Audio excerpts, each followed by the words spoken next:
늙으면 그냥 가만히 죽어야지 뭘 더 바래. 저 나이에 저런다고 누가 봐줄 줄 아나? 나이값 좀 해라. 꼴불견이다 진짜. 이런 독한 말을 들으면서도 침묵한다면 끝입니다. 노년에 독하게 살아야 합니다. 세상이 내게 침을 뱉고 발로 차도 이를 악물고 일어서야 합니다. 남의 입에 끌려다니다가는 비참하게 짓밟히고 버려집니다. 늙었다고 순하게 살면 남은 인생은 지옥이 됩니다.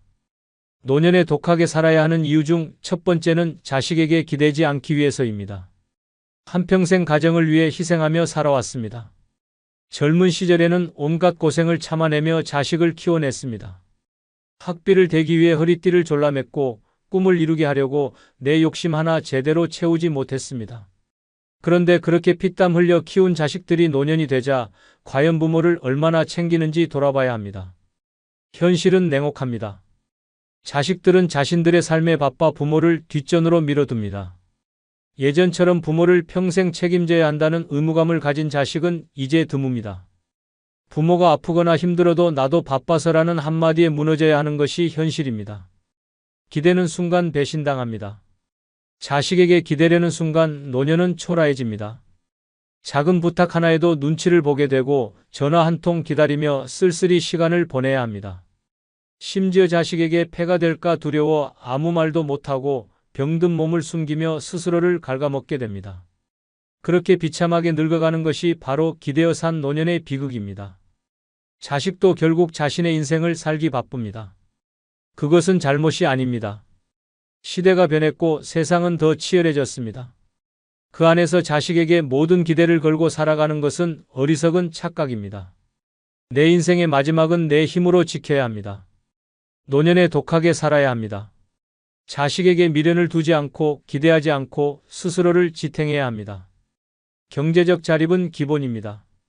작은 돈이라도 내 손으로 벌고 내 힘으로 관리해야 합니다. 건강 역시 타인의 도움이 아닌 내 의지로 지켜야 합니다. 운동하고 챙겨 먹고 스스로 병을 예방하는 것이 진짜 독한 노년입니다. 감정적으로도 자식을 놓아야 합니다. 자식의 말 한마디, 행동 하나에 휘둘리다 보면 노년은 고통과 분노, 실망의 연속이 됩니다. 기대하지 않으면 서운하지 않고 서운하지 않으면 마음이 무너지지 않습니다.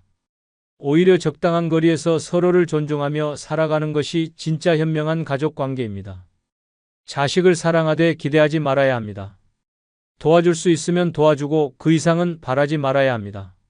나의 마지막은 내가 책임진다는 독한 각오가 있어야 노년이 비참해지지 않습니다. 기대는 희망이 아니라 고통이 됩니다. 그래서 노년에는 누구보다 독하게 살아야 합니다. 실제로 70대 초반 남성 한 분은 평생 자식들을 위해 모든 걸 희생했습니다. 퇴직금까지 모두 자식들 집장만에 써버렸고 자신은 작은 월세방에 살았습니다. 그는 당연히 자식들이 은혜를 갚을 거라 믿었습니다. 하지만 시간이 지나면서 자식들은 연락도 뜸해지고 생활비 한 푼 보내지 않았습니다. 처음엔 바빠서 그럴 거야 라고 이해하려 했습니다. 그러나 생일에도 명절에도 전화 한 통 없는 날들이 계속되자 그는 깊은 상실감에 빠졌습니다. 병원에 실려갔을 때조차 자식들은 바쁘다는 이유로 얼굴 한번 비추지 않았습니다. 그는 눈물을 머금고 결심했습니다. 이제부터는 나를 위해 살겠다. 작은 편의점 아르바이트를 시작했고 무료 복지관에서 배우는 노인 체조 교실에 다니기 시작했습니다. 월세를 줄이기 위해 반지하로 이사했지만 그곳에서도 작은 텃밭을 가꾸며 삶의 의미를 찾았습니다. 지금 그는 말합니다. 자식에게 기대는 순간 내 인생이 무너졌어요. 하지만 스스로 일어섰더니 오히려 삶이 가벼워졌어요. 지금 나는 내 삶을 내 손으로 살고 있습니다. 오늘 당신도 결심해야 합니다. 자식을 사랑하되 기대하지 마십시오. 당신의 마지막을 자식에게 맡기지 마십시오. 노년의 진짜 자유는 독하게 살아갈 때만 얻을 수 있습니다. 오늘부터 당신의 인생을 당신 스스로 책임지십시오. 그게 진짜 품위 있는 노년입니다. 노년에 독하게 살아야 하는 이유 중 두 번째는 사람들에게 휘둘리지 않기 위해서입니다. 노년이 되면 이상하게도 주변 사람들이 나를 가볍게 대하기 시작합니다. 젊을 때는 나름대로 인정받고 존중받았던 사람이었지만 나이가 들었다는 이유 하나만으로 무시당하고 말끝마다 나이 들면 어쩔 수 없지라는 소리를 듣게 됩니다.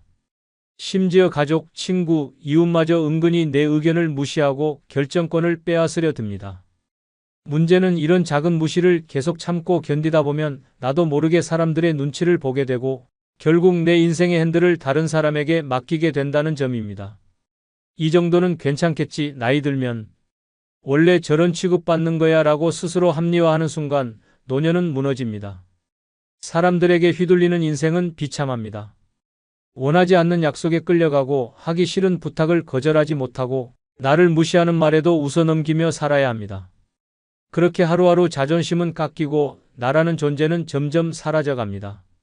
한순간에 늙은 거지가 된 기분, 그 절망감은 말로 다 할 수 없습니다. 그래서 노년에는 독하게 살아야 합니다. 아무리 친한 사이라도 가족이라도 나를 무시하는 순간 단호하게 선을 그어야 합니다.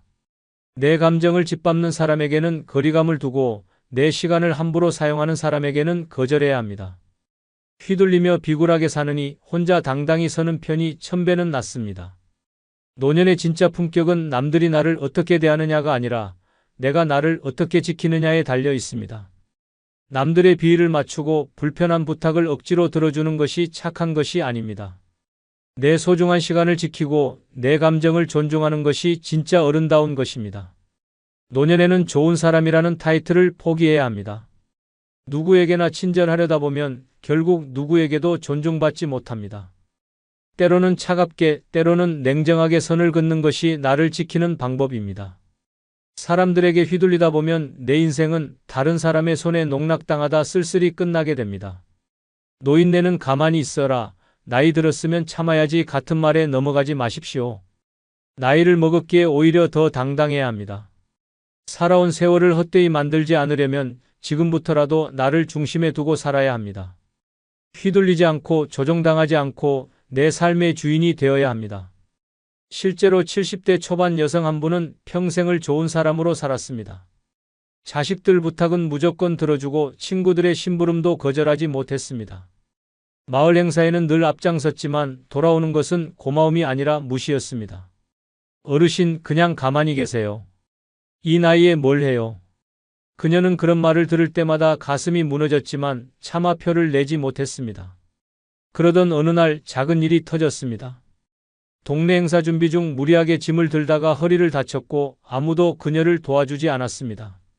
집에 혼자 누워 천장을 바라보다 그녀는 결심했습니다. 이제는 나를 위해 살겠다. 그 후 그녀는 모든 부탁을 단칼에 거절하기 시작했습니다. 죄송하지만 못합니다. 라는 말을 입에 달고 살았습니다. 처음에는 주변 사람들이 당황했지만 시간이 지나자 오히려 그녀를 함부로 대하지 않기 시작했습니다. 자식들도 예전처럼 함부로 부탁하지 못했고 친구들도 그녀를 존중하기 시작했습니다. 지금 그녀는 말합니다. 사람들 눈치 보느라 내 인생을 망칠 뻔했어요.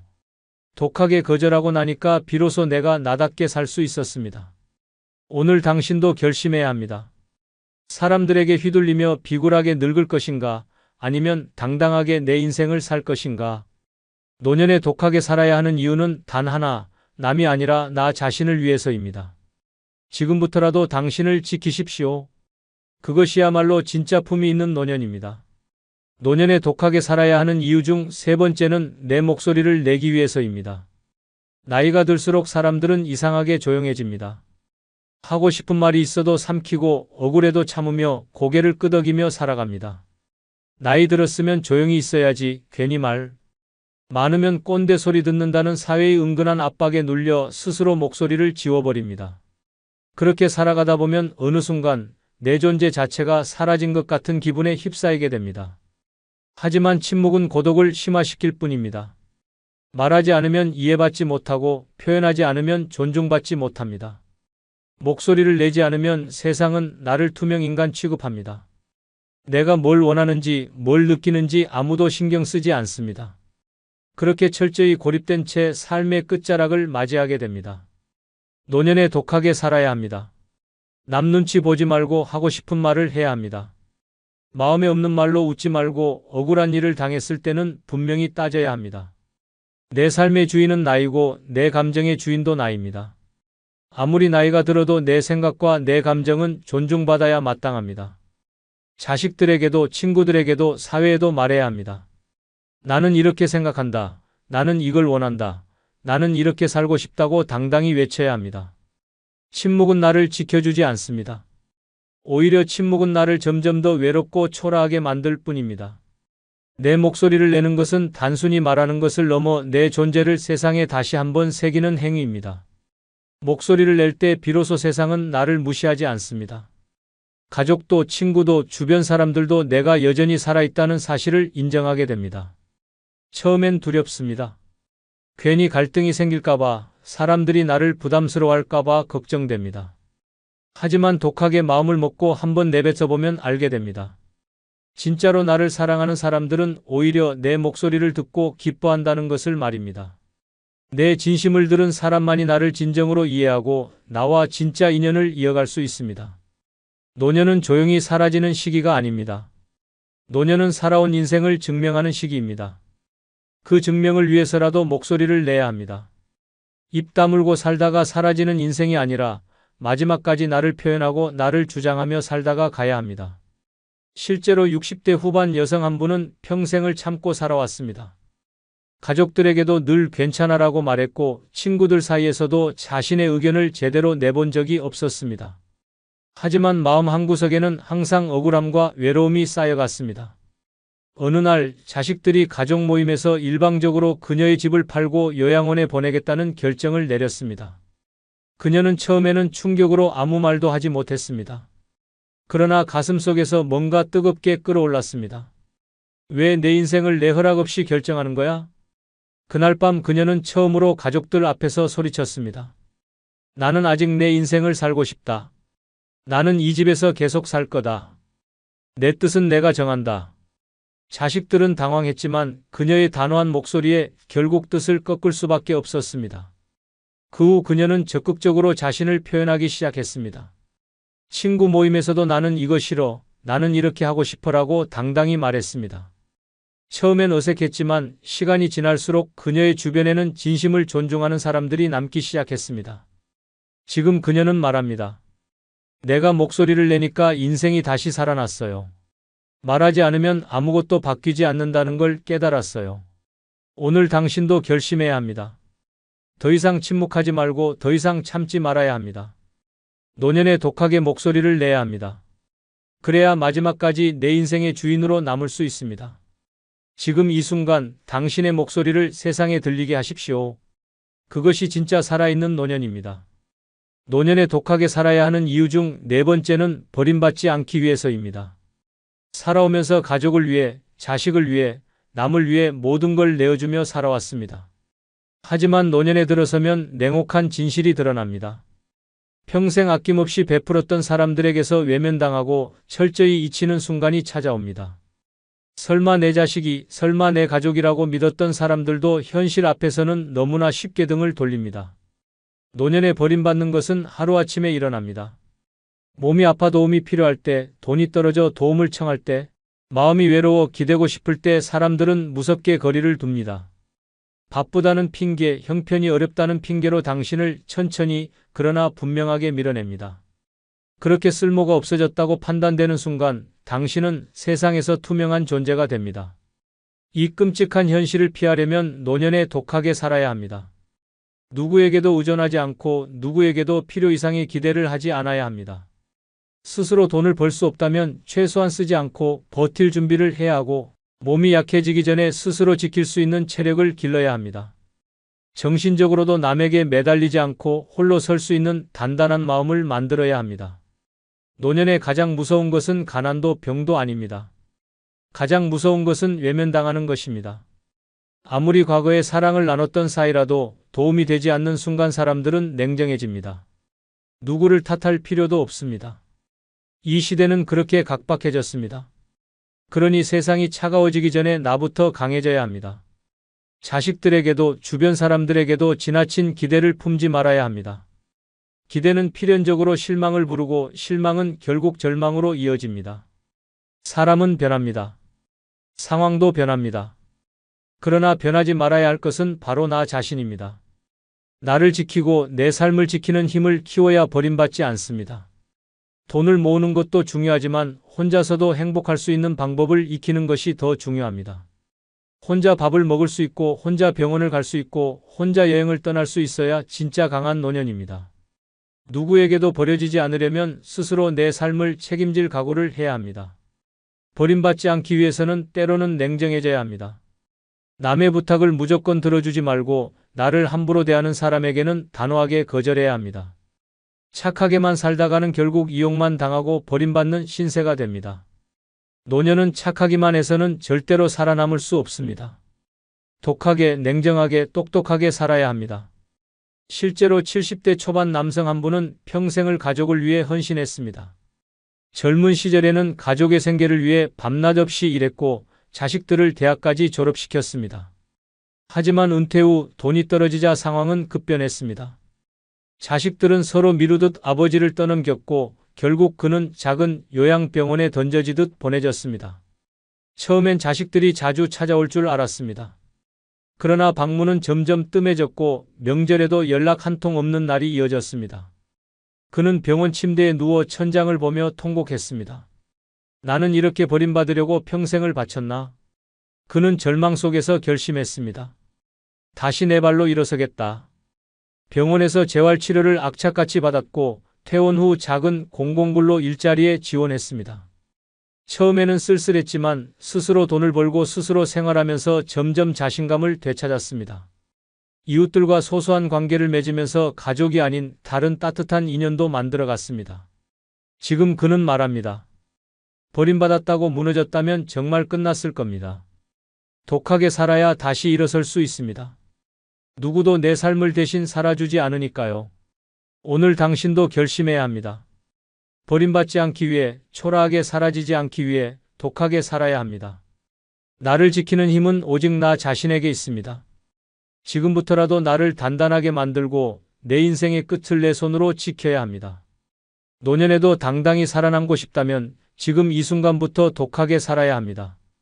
노년에 독하게 살아야 하는 이유 중 5번째는 남이 나를 어떻게 생각하든 무시하기 위해서입니다. 노년에 접어들수록 사람들의 시선은 차가워지고 거칠어집니다. 늙었으면 조용히 살아야지, 나이 들어서 뭘 더 하겠어 같은 잔인한 말들이 아무렇지도 않게 들려옵니다. 심지어 가족조차도 이제는 나설 때가 아니라며 은근히 밀어냅니다. 그때마다 움츠러들고 상처받고 분노하면서도 겉으로는 웃어야 하는 현실이 반복됩니다. 하지만 이런 시선과 평가에 일일이 반응하다 보면 노년은 초라하고 불행해집니다. 남이 나를 어떻게 보든 무슨 소리를 하든 신경 쓰지 않고 꿋꿋하게 내 길을 가야 합니다. 노년에 독하게 살아야 하는 이유는 바로 여기에 있습니다. 사람들의 말에 상처받고 무너지는 대신 내 삶에 집중하며 당당히 살아가기 위해서입니다. 남의 시선은 결코 나를 위해 존재하지 않습니다.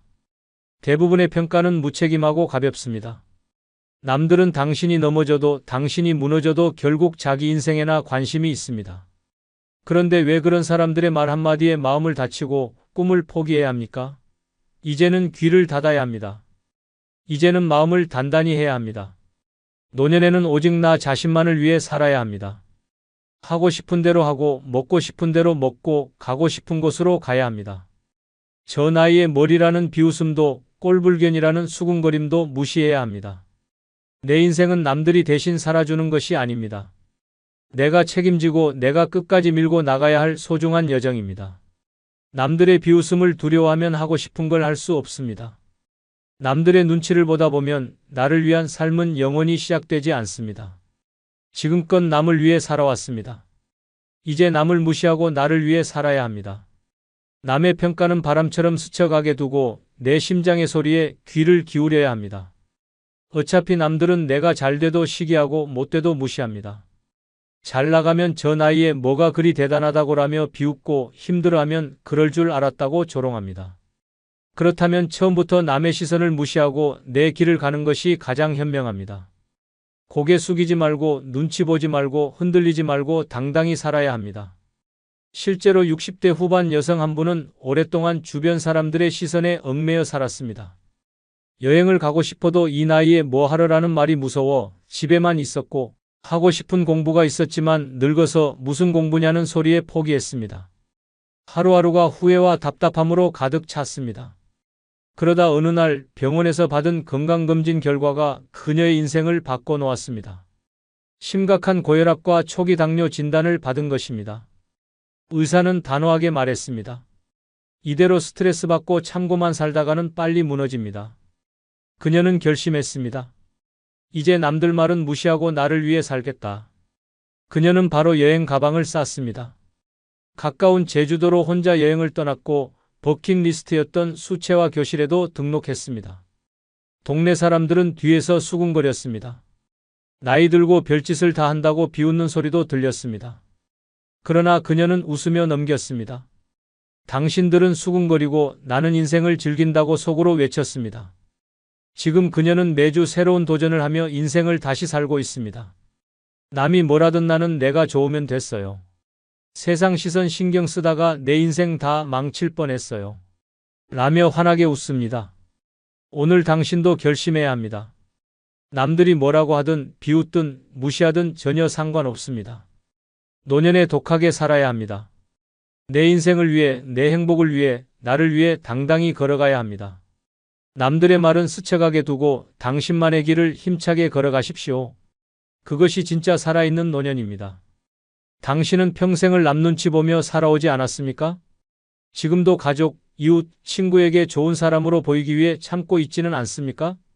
언제까지 그 나이에 외롭겠다는 헛소리에 휘둘릴 생각입니까? 이제는 깨달아야 할 때입니다. 착하게 살아도 아무도 당신을 지켜주지 않습니다. 헌신해도 결국 남는 건 허무함과 병원 진료 카드뿐입니다. 세상에 휘둘리지 않고 혼자서도 당당하게 살아남는 법, 그 5가지 비밀을 지금부터 공개합니다. 구독, 좋아요 누르시면 시작하겠습니다. 다 부질없다. 이 5가지 지키며 혼자 살면 최고다. 첫 번째는 내 감정을 우선하기, 남보다 나를 먼저 챙기는 습관입니다. 모든 인간관계가 소모적으로 느껴지고 결국은 나만 손해 보는 느낌이 들었던 적이 한 번쯤은 있을 것입니다. 헌신한 만큼 돌아오지 않는 정, 배려한 만큼 되려 이용당하는 마음, 참을수록 더 얕잡아 보는 사람들. 이런 악순환의 중심에서 벗어나는 가장 강력한 방법은 단 하나, 내 감정을 우선하는 삶을 선택하는 것입니다. 남을 먼저 생각하며 살아온 시간이 길수록 이 말이 불편하게 들릴 수 있습니다. 하지만 불편함 뒤에는 해방이 기다리고 있습니다. 남보다 나를 먼저 챙기는 습관은 이기적인 것이 아니라 생존을 위한 방어입니다. 혼자 사는 노년의 삶은 더더욱 그렇습니다. 누구도 나를 대신해 상처받아주지 않으며 내 마음을 어루만져 줄 시간과 여유를 가진 사람도 없습니다. 그런 시대입니다. 그렇기에 이제는 눈치를 그만 봐야 합니다. 괜찮은 척, 아무렇지 않은 척, 항상 웃는 얼굴로 남을 맞이하던 습관을 끊을 때입니다. 그렇게 참고 살다가 병을 얻는 건 결국 나 하나뿐입니다. 가족이라고 다르지 않습니다. 자식 눈치 보느라, 손주 비위 맞추느라, 며느리와 사위에게 싫은 소리 못하고 참고 또 참으며 살아온 인생. 하지만 돌아보면 어떻습니까? 그렇게 애써서 받은 대접은 무엇입니까?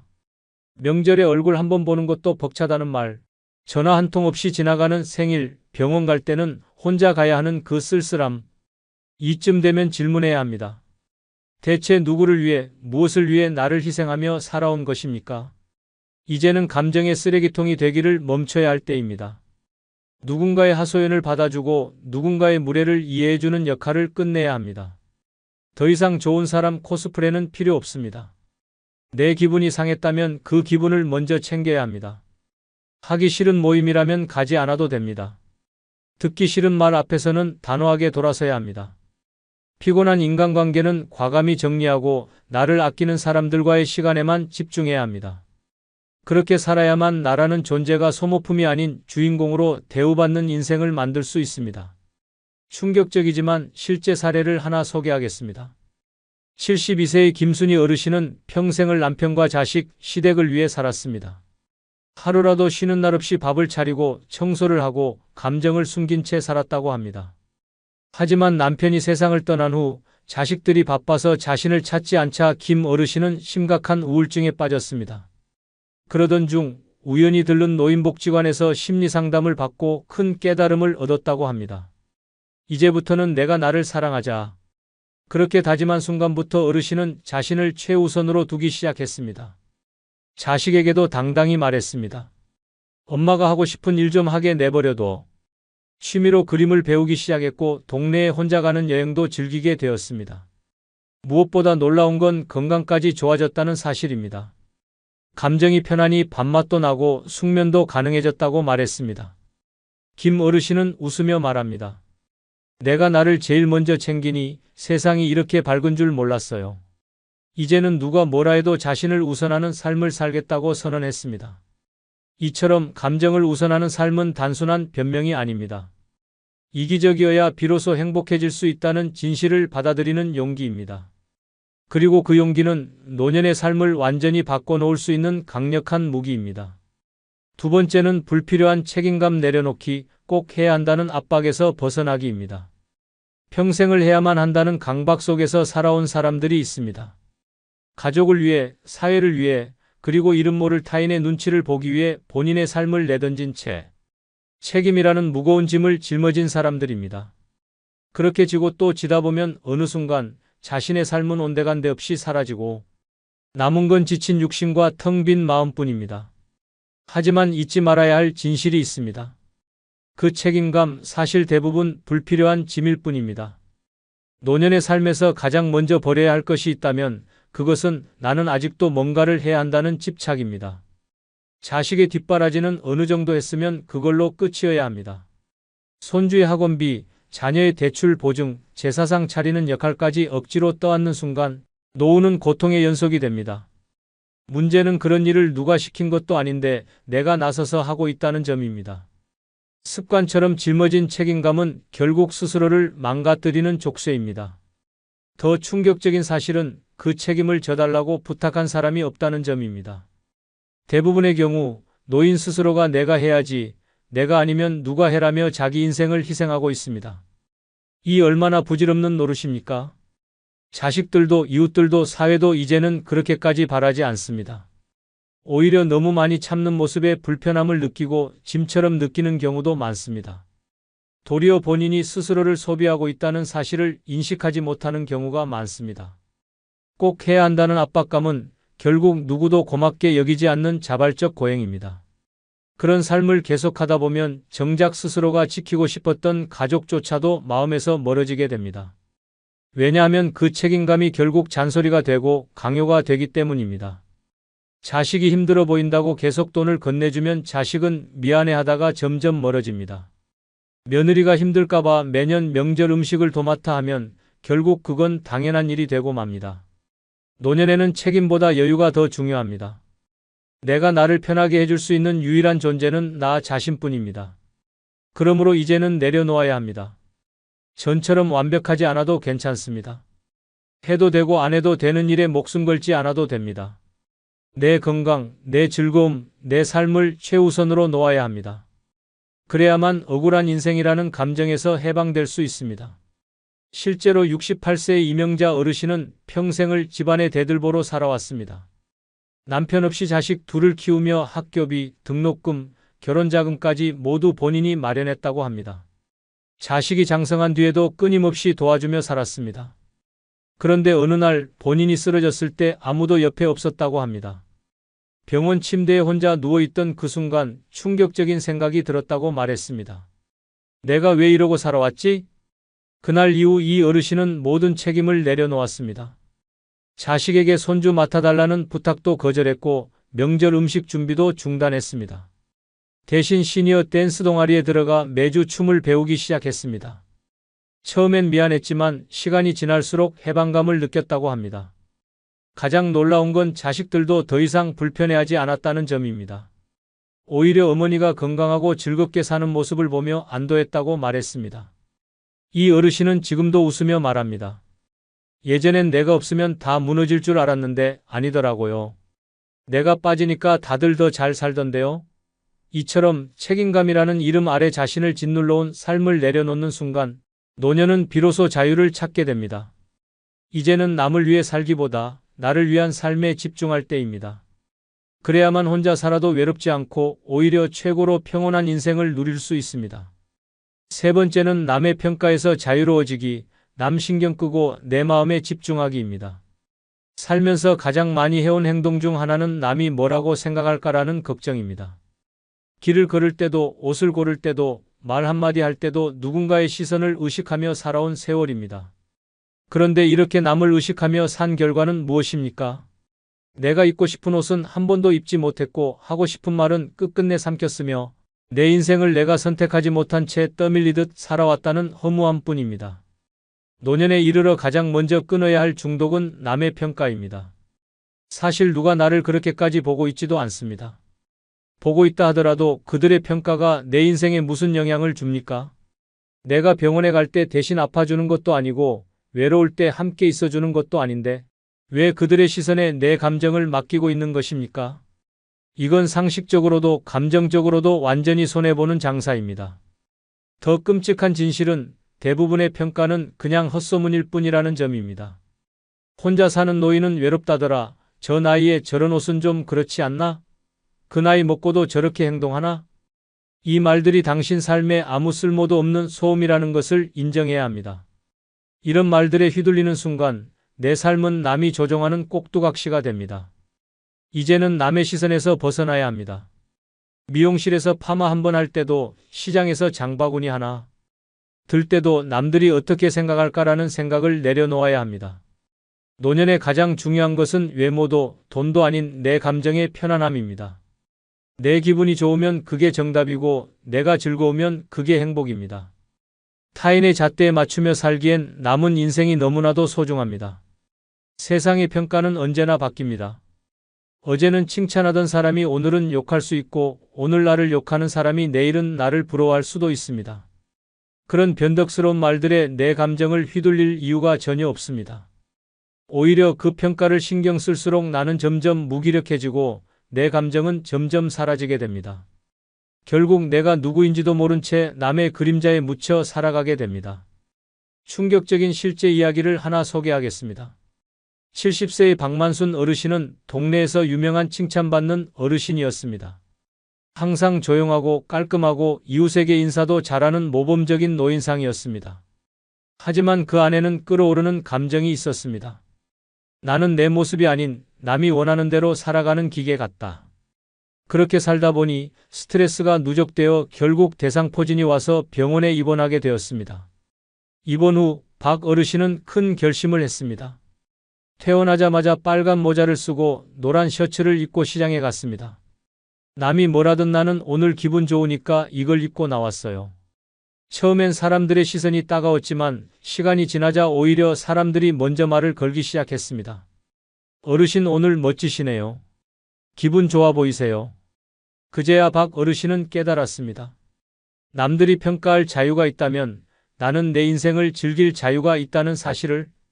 지금은 SNS에 매일 본인의 옷차림과 산책 사진을 올리며 자유노인이라는 별명을 얻었습니다. 본인은 이렇게 말합니다. 남이 뭐라 하든 나는 내가 좋으면 끝이에요. 이제 진짜 인생이 시작된 기분이에요. 이처럼 남의 시선에서 벗어나는 순간 인생은 완전히 달라집니다. 더는 해명하지 않아도 되고 증명하지 않아도 됩니다. 내 감정에 집중할 수 있다는 것은 결국 내가 진짜 나로 살아간다는 증거입니다. 그리고 그것이야말로 혼자 살아도 당당하고 행복한 노년을 만드는 비결입니다. 네 번째는 억지로 어울리지 않기, 불편한 관계에서 벗어나기입니다. 인생을 살아가며 가장 고단한 일 중 하나는 안 맞는 사람들과 억지로 웃으며 어울리는 일입니다. 겉으로는 미소를 지어도 속은 썩어 들어가고 같이 있어도 편하지 않은 사람들과의 만남은 기름진 음식처럼 겉보기만 화려할 뿐 속은 더부룩하고 불편하기 짝이 없습니다.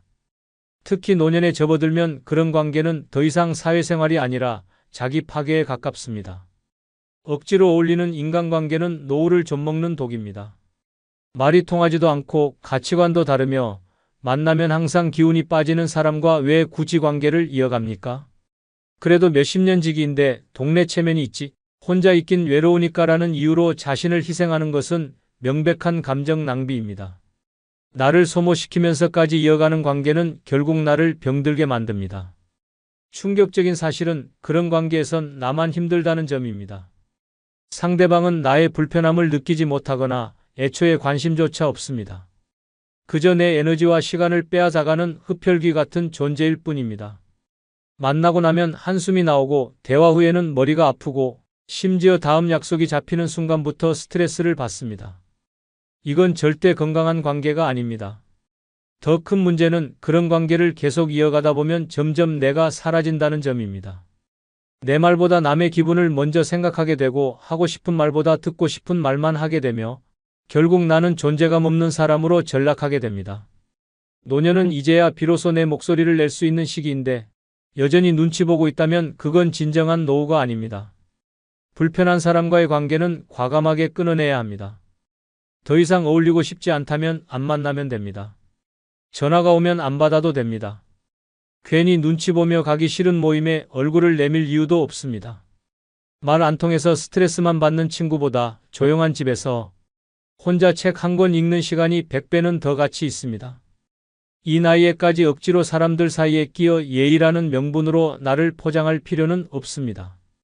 이제는 솔직해져야 할 때입니다. 실제 사례가 하나 있습니다. 69세의 조영자 어르신은 매주 수요일마다 동네 지인들과 점심 모임에 참석했습니다. 모임은 10년 넘게 지속됐지만 매번 같은 이야기, 정치 얘기로 언성 높이는 대화, 서로 은근히 자식 자랑하는 분위기에 어르신은 점점 피로감을 느꼈다고 합니다. 하지만 오래된 관계니까 내가 빠지면 실례지라는 생각에 계속 참석했습니다. 그러던 어느 날 혈압이 급격히 오르며 쓰러질 뻔한 일이 벌어졌고 병원에서 스트레스가 원인이라는 진단을 받게 되었습니다. 그날 이후 조영자 어르신은 결심했습니다. 내가 죽게 생겼는데 체면이 무슨 소용이람? 모임 단톡방에서 조용히 나갔고 대신 주 1회 문화센터 꽃꽂이 수업에 등록했습니다. 놀랍게도 거기서 만난 새로운 친구들은 말이 잘 통하고 취향도 비슷해 너무나 즐거웠다고 합니다. 이제는 수요일이 기다려져요. 억지로 웃지 않아도 되니까요. 어르신은 활짝 웃으며 말했습니다. 불편한 관계에서 벗어나면 비로소 나다운 삶이 시작됩니다. 더 이상 에너지 낭비하지 않고 나에게 집중할 수 있는 시간은 생각보다 훨씬 큰 행복을 안겨줍니다. 이제는 진짜 나를 위해 인간관계를 정리할 시간입니다. 남들 눈치 보며 지친 관계를 유지하는 대신 나에게 위로가 되는 사람들과 가벼운 웃음을 나누는 삶이 훨씬 품격 있고 따뜻한 노년을 만들어줍니다. 5번째는 싫은 건 단호하게 거절하기, 착한 사람 콤플렉스 벗어나기입니다. 세상에서 가장 위험한 습관은 싫어도 예스라고 말하는 것입니다. 단호하지 못한 태도는 결국 나를 만만한 사람으로 만들고 이용당하기 쉬운 사람으로 각인시킵니다. 특히 노년에 이르러서까지도 여전히 남의 부탁을 거절 못하고 불편한 상황에서 웃으며 참는다면 그 인생은 끝없이 손해보는 게임일 뿐입니다. 착한 사람 콤플렉스는 이제 버려야 할 시간입니다. 어릴 때부터 교육받아온 예의, 배려, 상대방 기분, 헤아리기 같은 말들은 사실상 나를 무시하게 만드는 지름길입니다. 부탁을 거절하면 나쁜 사람 될까봐, 싫은 소리를 하면 인간관계가 끊길까봐, 나 혼자만 이상하게 보일까봐 계속해서 예스맨이 되어온 수많은 사람들이 결국 병을 얻고 마음이 텅 비는 이유가 바로 여기 있습니다. 싫은 건 싫다고 말해야 내가 살아남습니다. 거절하지 못하는 사람에게 세상은 자비롭지 않습니다. 어르신 시간 많으시잖아요. 이것 좀 해주세요. 그 정도는 괜찮지 않으세요? 그래도 가족인데 그 정도는 해줘야죠. 이런 말들이 순식간에 마음속으로 파고들고 어느새 나는 또 누군가의 부탁을 들어주고 있습니다. 그러면서 마음속에 쌓이는 건 고마움이 아니라 억울함입니다. 그리고 억울함은 병이 됩니다. 착한 사람의 최후는 늘 외롭고 지친 사람이 되는 것뿐입니다. 특히 노년에 들어서면 착한 사람으로 살아온 인생이 얼마나 허무했는지를 깨닫게 됩니다. 아무리 잘해줘도 고마워하지 않는 사람들, 도와줬던 만큼 되갚지 않는 가족, 나를 챙기기보다 이용하려는 지인들, 이런 경험이 반복되다 보면 깨달아야 합니다. 지금부터라도 거절하는 법을 배워야 한다는 사실을.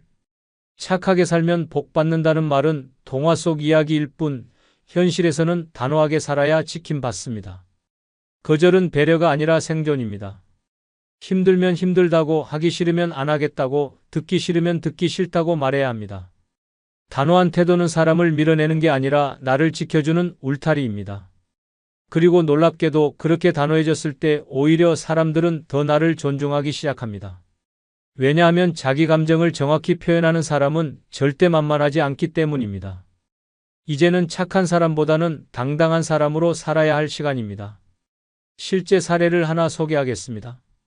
71세의 최복래 어르신은 동네 경로당에서 천사로 불렸습니다. 뭐든 부탁하면 거절하지 않고 봉사활동도 1등으로 나서며 친구들의 말동무도 마다하지 않았습니다. 그런데 시간이 지날수록 몸도 마음도 지치기 시작했습니다. 피곤하다고 말하면 어르신밖에 없어요 라며 또 부탁했고 모임에서 빠지겠다고 하면 서운하다고 눈치까지 줬습니다. 어느 날 무리한 일정으로 쓰러져 병원 신세를 지게 된 후 어르신은 문득 이런 생각이 들었다고 합니다. 내가 왜 이러고 살아야 하지? 병상에서 누운 채 핸드폰을 꺼내단 채 채팅방에서 이렇게 보냈습니다. 앞으로 제 부탁은 제가 스스로 할게요. 이제 제 건강을 챙기려 합니다. 그 메시지 이후 경로당 친구들 중 절반은 연락이 끊겼고 절반은 오히려 그동안 너무 고생 많으셨어요 라고 말했습니다. 그리고 놀랍게도 어르신은 그 이후로 오히려 시간이 넉넉해지고 몸도 좋아졌다고 말했습니다. 취미로 색연필화도 시작하고 혼자 소풍 가는 재미에 푹 빠지게 되었으며 더 이상 억지 미소를 짓지 않아도 된다는 사실에 해방감을 느꼈다고 합니다. 이제 어르신은 말합니다. 싫은 건 싫다고 하니까 인생이 훨씬 가벼워졌어요. 이 맛에 사는 거죠. 이렇게 단호함은 새로운 삶의 문을 열어주는 열쇠입니다. 착한 사람으로 살다 지쳐버리느니 솔직한 사람으로 당당하게 사는 것이 100배는 더 건강하고 자유로운 인생입니다. 이제는 거절을 두려워하지 말고 내 감정을 먼저 챙기는 삶을 선택해야 할 때입니다. 그래야 혼자 살아도 행복하고 진짜 나답게 살 수 있습니다. 건강은 어느 날 갑자기 무너지는 것이 아닙니다. 하지만 사람들은 그 징조를 알아채지 못한 채 평범한 증상을 무시하며 하루하루를 보냅니다. 사실은 이미 몸 안에서 건강 시한폭탄이 째깍째깍 작동 중일지도 모릅니다. 지금 당신이 느끼는 작은 변화가 3년 안에 삶의 방향을 송두리째 뒤흔들 충격의 전조일 수 있습니다. 절대 가볍게 넘어가서는 안 됩니다. 구독, 좋아요 누르시면 시작하겠습니다. 3년 내 건강이 급격히 나빠진다는 첫 번째 징후는 눈이 부쩍 침침해진 느낌이 드는 증상입니다. 아침에 눈을 떴는데 세상이 뿌옇게 보입니다. 글자가 겹쳐 보이고 햇빛이 유난히 눈부시며 어두운 곳에서는 거의 앞이 안 보일 정도입니다. 피곤해서 그렇겠지 하며 넘기지만 이런 침침함이 반복된다면 눈이 보내는 비상신호일 수 있습니다. 단순히 노안이나 노화현상으로 치부하기엔 그 안에 건강을 집어삼키는 위험한 질병의 씨앗이 숨어 있을 수 있습니다. 눈이 침침해지는 증상은 백내장, 녹내장, 황반변성 같은 노년기 실명을 부르는 3대 안질환의 초기 징후일 수 있습니다. 특히 백내장은 수정체가 혼탁해지며 시야 전체가 흐릿해지고 사물이 뿌옇게 보이기 시작합니다. 이는 단순한 노화가 아니라 눈의 기능이 서서히 정지하는 과정입니다. 방치할 경우 실명까지 이어질 수 있으며 특히 노년기에 들어서면 회복도 늦고 수술도 부담이 커지기 때문에 조기 발견이 무엇보다 중요합니다. 녹내장은 시신경이 파괴되는 병으로 통증도 없이 시야가 점점 좁아집니다. 겉으로 보기엔 멀쩡한데 실제로는 눈앞에서 시야가 점점 어두워지는 치명적인 질환입니다. 황반변성은 중심 시야가 왜곡되며 글씨가 흔들리거나 중심이 비어 보이는 현상이 나타납니다. 이 역시 실명을 유발할 수 있으며 치료 시기를 놓치면 돌이킬 수 없는 손상이 발생합니다. 눈의 침침함은 뇌 기능과도 밀접하게 연관되어 있습니다. 시야가 흐려지면 정보 전달이 느려지고 이로 인해 인지 기능 저하, 집중력 감소, 우울감까지 동반될 수 있습니다. 실제로 시력이 나빠지면 외출 빈도가 줄고 이는 사회적 고립과 정신 건강 악화로 이어집니다. 눈의 침침함은 단지 시력 저하가 아니라 뇌와 마음까지 갉아먹는 시작점이 될 수 있습니다. 또한 눈이 침침하다는 이유로 자세를 구부리거나 스마트폰이나 책을 더 가까이 보는 습관은 목과 어깨, 허리 통증까지 유발하게 됩니다.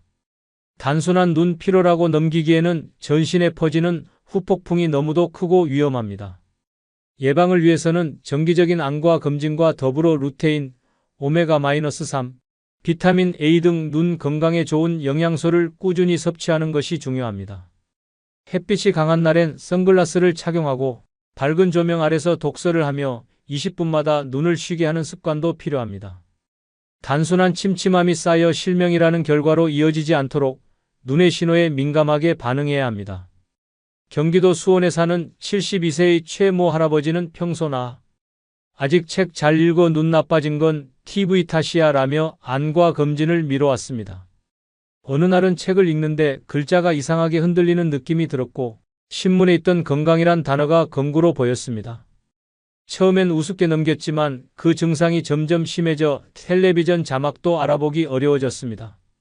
딸의 권유로 마지못해 안과에 간 최 할아버지는 황반변성 초기라는 진단을 받았습니다. 의사는 다행히 조기 발견이라며 바로 치료를 시작했고 수개월간의 주사 치료와 영양제 복용으로 상태가 호전되었습니다.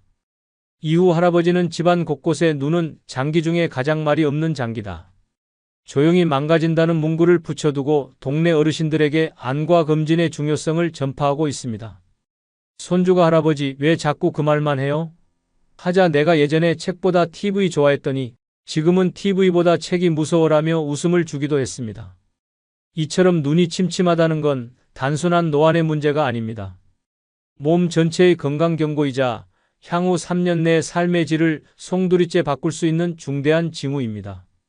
지금 당장 안과 예약 버튼을 누르는 것, 그것이 미래의 나를 지키는 첫 걸음입니다. 두 번째 징후는 숨 쉴 때 쌕쌕거리는 소리가 나는 증상입니다. 숨을 들이쉴 때마다 목 깊숙한 곳에서 나는 쌕쌕거림, 흔히 천명음이라 불리는 이 소리는 단순한 호흡 불편이 아닙니다. 마치 바람 빠지는 풍선처럼 들리는 이 소리는 폐와 기도가 보내는 다급한 구조 요청입니다. 나이가 들수록 체내 장기 중 가장 빨리 약해지는 기관이 바로 폐이며 숨결에 문제가 생기기 시작했다면 이미 건강의 균형이 무너지고 있다는 강력한 경고입니다. 쌕쌕거리는 소리는 공기가 폐로 제대로 들어가지 못하고 좁아진 기도를 억지로 통과할 때 발생합니다. 이 현상은 단순한 감기나 일시적 기관지 문제로 볼 수도 있지만 지속된다면 만성 폐쇄성 폐질환 COPD, 천식, 기관지염, 심지어 폐암의 전조 증상일 수 있습니다. 이 질환들은 모두 조기에 발견하지 않으면 점점 숨이 막히는 호흡의 지옥으로 이어지는 무서운 병들입니다. 특히 노년기에는 폐의 탄력이 줄어들고 점액 분비가 늘어나면서 기도가 쉽게 막히고 공기 흐름이 원활하지 않습니다. 숨 쉬는 것이 곧 생명 유지의 기본 기능임에도 불구하고 많은 사람들이 이를 피로감이나 나이 탓으로 착각하고 방치합니다. 하지만 숨소리가 달라졌다는 것은 내 몸이 지금 산소 공급에 심각한 이상이 생겼다는 것을 뜻합니다. 문제는 숨 쉴 때 쌕쌕거리는 소리를 그냥 지나치는 사람이 너무 많다는 것입니다. 대부분 감기 때문이겠지, 요즘 미세먼지가 많아서 그런가 하며 넘깁니다. 그러나 이런 태도는 마치 불이 났는데 연기만 보고 창문 열어두는 것과 같습니다. 그 안에 거대한 불길이 번지고 있는데도 모른 척하는 것과 다름없습니다. 이 증상을 방치하면 평범했던 일상생활조차 힘들어집니다. 조금만 걸어도 숨이 차고 계단을 오를 땐 마치 산소가 끊긴 것처럼 고통스럽습니다. 수면 중 호흡 곤란으로 자주 깨거나 새벽에 기침 발작으로 잠을 못 자는 경우도 많습니다. 이는 결국 체력 저하, 면역력 약화, 전신 피로로 이어지며 다른 질환에 대한 저항력까지 무너뜨리는 연쇄 반응을 일으킵니다. 쌕쌕거리는 숨소리를 경험했다면 반드시 폐 기능 검사를 받아야 합니다. 폐활량 측정, 엑스레이, 혈중 산소 포화도 확인 등을 통해 정확한 원인을 파악하고 조기 치료를 시작해야 합니다. 치료가 늦어지면 호흡 보조기나 산소호흡기에 의존하는 삶을 살아야 할 수도 있습니다. 호흡의 자유를 잃는 순간 삶의 질은 바닥까지 추락하게 됩니다. 인천에 사는 68세의 남모 할아버지는 평소 내 폐는 정글 같다며 자신감을 내비쳤습니다. 젊은 시절 산을 탔고 담배도 끊은 지 10년이 넘었기에 전혀 문제가 없다고 믿었습니다. 하지만 어느 날부터인가 숨 쉴 때 쌕쌕거리는 소리가 들리고 잠을 잘 때 옆에서 듣는 가족이 할아버지 코가 아니라 목구멍이 피리를 부르네라고 농담을 할 정도였습니다. 처음엔 웃고 넘겼지만 그 소리가 점점 심해지고 계단을 오르기만 해도 어지럼증과 숨가쁨이 동반되자 병원을 찾았습니다. 검사 결과는 경증 COPD, 즉 만성 폐쇄성 폐질환 초기였습니다. 의사는 지금이라도 약물 치료와 폐호흡 운동을 시작하면 좋아질 수 있다고 했고 그날 이후 남할아버지는 아침마다 호흡기 운동과 폐 스트레칭을 시작했습니다. 가족과 산책할 땐 늘 소풍 가듯 준비해서 천천히 걷고 손자에게 숨 쉬는 건 당연한 게 아니라 선물이란다라고 말하곤 합니다. 요즘은 손자가 숨을 크게 들이마시며 할아버지, 지금 숨 쉬는 소리 되게 조용하다 성공했네. 라고 말해 둘이 함께 웃기도 합니다. 이처럼 숨소리는 건강의 최전방 신호입니다.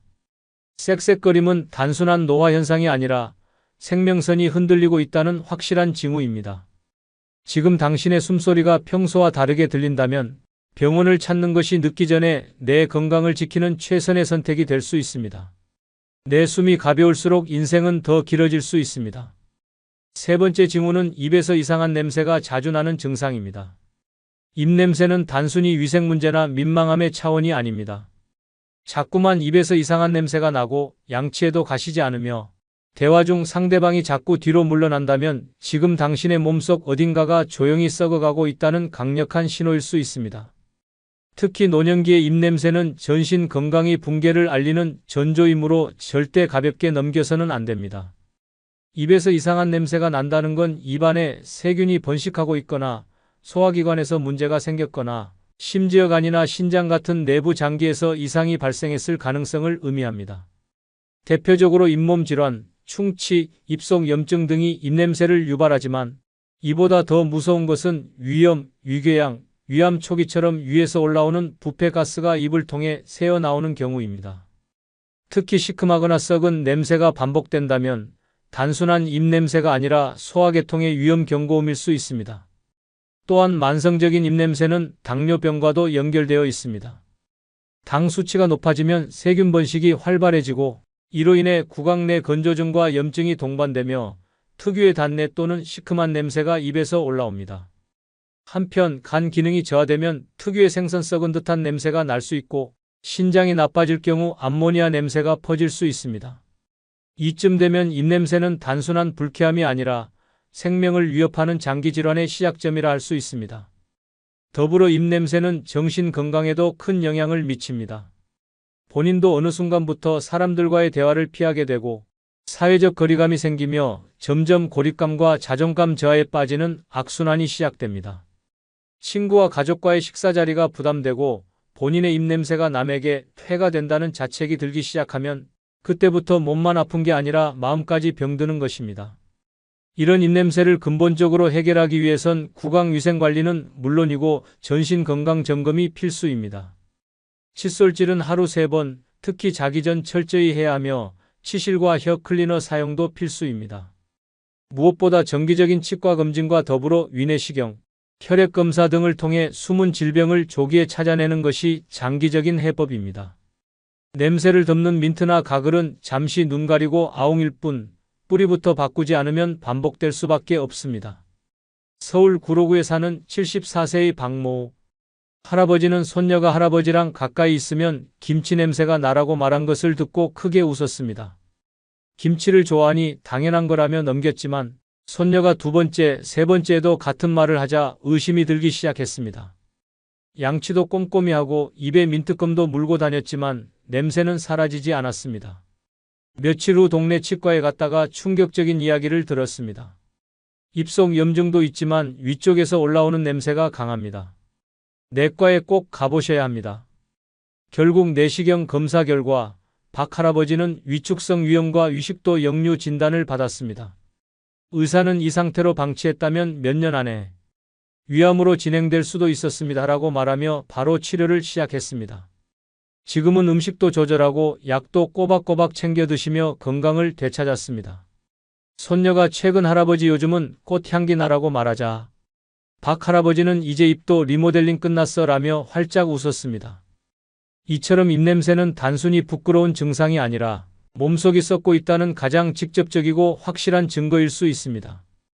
이상한 냄새가 반복된다면 지금이 바로 몸 전체의 건강 상태를 되돌아볼 시기입니다. 당신의 입이 보내는 냄새가 혹시 내부에서 불이 나고 있다는 경고음은 아닌지 귀 기울여야 할 때입니다. 4번째 징후는 피부에 멍이 쉽게 드는 증상입니다. 어느 날 팔이나 다리에 이유 없이 생긴 멍을 보고 내가 여길 부딪혔었나? 하고 고개를 갸우뚱한 적이 있다면 그건 단순한 타박이 아닐 수 있습니다. 아무리 살짝 스쳐도 푸르딩딩한 멍이 퍼지고 시간이 지나도 좀처럼 없어지지 않는다면 몸속에서 이미 치명적인 이상이 진행되고 있다는 무서운 경고일 수 있습니다. 이건 피부가 아니라 혈관과 피가 비명을 지르는 신호입니다. 멍은 피부 아래 모세혈관이 터져 피가 고이는 현상입니다.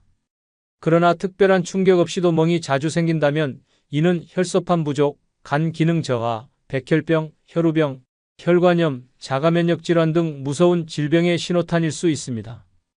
특히 간 기능이 저하되면 혈액 응고 기능이 떨어지면서 멍이 쉽게 생기고 자가면역 질환은 우리 몸이 스스로를 공격해 혈관을 약하게 만들기도 합니다. 이러한 멍은 단순히 외관의 문제로 그치지 않습니다. 내부에서 피가 새고 있다는 것은 출혈 경고 상태로 뇌출혈이나 뇌출혈 같은 더 큰 사고로 이어질 위험이 있습니다. 몸이 어느 순간 스스로 상처를 내고 피를 흘리고 있다는 건 그만큼 면역 체계와 순환 시스템이 무너지고 있다는 신호입니다. 특히 노년기에는 혈관벽이 얇아지고 탄력이 떨어져 더 쉽게 파열되기 때문에 멍 하나를 대수롭지 않게 여겨서는 안 됩니다. 많은 사람들이 멍이 들면 그냥 파스나 연고로 버티거나 나이 들어서 그래라고 자위합니다. 그러나 몸은 절대 이유 없이 붓고 터지지 않습니다. 그것이 단순한 노화 현상이 아니라 병이 점점 자리를 잡아가는 과정이라면 지금 무심코 넘긴 멍이 몇 년 뒤 더 큰 병으로 이어지는 출혈성 질환의 전조일 수도 있습니다. 특히 팔과 다리, 몸통에 반복적으로 멍이 생긴다면 반드시 혈액 검사와 간 기능 검사, 응고 기능 검사를 받아야 합니다.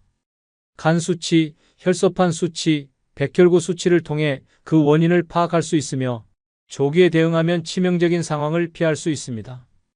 또한 일상에서도 멍이 잘 드는 사람이면 혈액순환을 돕는 운동, 항산화, 식품 섭취, 음주 절제 등을 통해 개선할 수 있습니다. 경기도 의정부에 사는 69세의 김모 할머니는 손목에 푸른 멍이 생겨서 깜짝 놀랐습니다. 이거 어디에 부딪혔지? 하며 며칠을 기억해봤지만 아무리 생각해도 딱히 그런 기억이 없었습니다. 딸에게 사진을 보내자 엄마, 요즘 왜 자꾸 멍이 생겨? 라는 반응이 돌아왔고 그제야 거울을 보니 팔뚝, 허벅지 곳곳에도 멍자국이 늘어나 있었던 겁니다. 처음엔 무섭다기보다 이거 혹시 귀신 들린 거 아냐?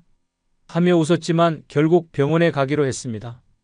혈액검사 결과 혈소판 수치가 기준치 이하로 떨어져 있었고 초기간 기능 이상 소견이 나왔습니다. 의사는 지금 잘 오셨습니다. 조금만 더 늦었으면 자잘한 멍이 아니라 응급실 갈 일이 생겼을 수도 있어요 라고 말했습니다. 그날 이후 김 할머니는 건강관리에 눈을 떴습니다.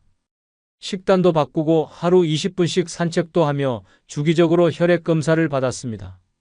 어느 날 손녀가 할머니 요즘은 멍이 안 생기네? 하자 할머니는 응, 이제 내 몸이 날 안 때리는 것 같아라고 하며 웃음을 주었습니다. 이처럼 멍은 단순한 외상이 아닙니다. 혈관 건강, 혈액 상태, 장기 기능의 이상을 나타내는 강력한 경고입니다. 멍이 쉽게 들기 시작했다면 지금이 바로 몸속 붕괴를 막을 마지막 기회일 수 있습니다. 보이는 상처보다 보이지 않는 내부의 위험을 먼저 살피는 지혜, 지금 필요합니다. 5번째 징후는 걷다가 자주 발을 헛디디는 증상입니다. 걷다가 아무것도 없는 평지에서 휘청, 계단 한 칸을 헛디뎌 뒤틀, 발끝이 걸려 순간 균형을 잃고 중심을 잃어버린 경험이 잦아졌다면 지금 당신의 몸은 위험한 경고등을 켜고 있는 상태입니다. 단순한 부주의나 나이 탓이라고 넘긴다면 가까운 미래에 병원 침대에 누워 있을지도 모릅니다. 발을 헛디디는 건 단순한 실수가 아니라 신경계, 근골격계, 감각기관의 통합 기능이 무너지고 있다는 심각한 징조입니다. 이 증상은 근육 약화, 관절 불안정, 신경전도 저하, 평형 감각의 이상 등 여러 가지 원인이 복합적으로 작용해 나타납니다. 특히 노년기에는 근력과 반사신경이 급격히 떨어지면서 작은 균형 이상에도 쉽게 중심을 잃게 됩니다. 한 번의 헛디딤이 낙상으로 이어지고 낙상은 곧 골절, 수술, 장기 입원으로 연결되는 건강 붕괴의 도미노가 될 수 있습니다. 문제는 단순히 발을 헛디뎠다는 사실이 아닙니다. 그것이 반복될 경우 몸의 평형을 잡아주는 전정기관, 척추신경, 발목 관절, 대퇴근육 등 온몸의 조율 시스템이 고장나기 시작했다는 신호라는 점입니다. 걷는 동안 우리 몸은 수천 개의 신경과 근육, 뇌의 판단력, 눈의 거리 감각까지 모두 총동원되는데 발을 헛디딘다는 건 이 중 어딘가가 제 기능을 하지 못하고 있다는 것입니다. 더 무서운 건 이러한 상태가 지속되면 넘어질까봐 무섭다는 심리적 불안감이 생기고 결국 외출을 꺼리게 되며 활동량이 급격히 줄어드는 운동 기피의 악순환으로 이어진다는 점입니다. 활동량이 줄면 근력은 더 약해지고 그 결과 다시 헛디딤이 반복되며 결국 앉아서 늙어가는 고착화된 노화의 길로 접어들게 됩니다. 예방을 위해선 우선 근력 강화와 균형 감각 훈련이 필수입니다. 특히 종아리, 허벅지, 엉덩이 근육을 강화시키는 운동은 필수이며 일상 속에서도 발바닥 전체를 사용하는 걷기 습관을 들이는 것이 좋습니다. 또한 바닥에 미끄러운 러그, 전선, 낮은 턱 등 낙상을 유발할 수 있는 장애물을 제거하고 집안 곳곳에 손잡이를 설치하는 것도 큰 도움이 됩니다. 무엇보다 중요한 건 이 증상을 실수라고 넘기지 않고 건강 상태의 붕괴 신호로 인식하는 자세입니다.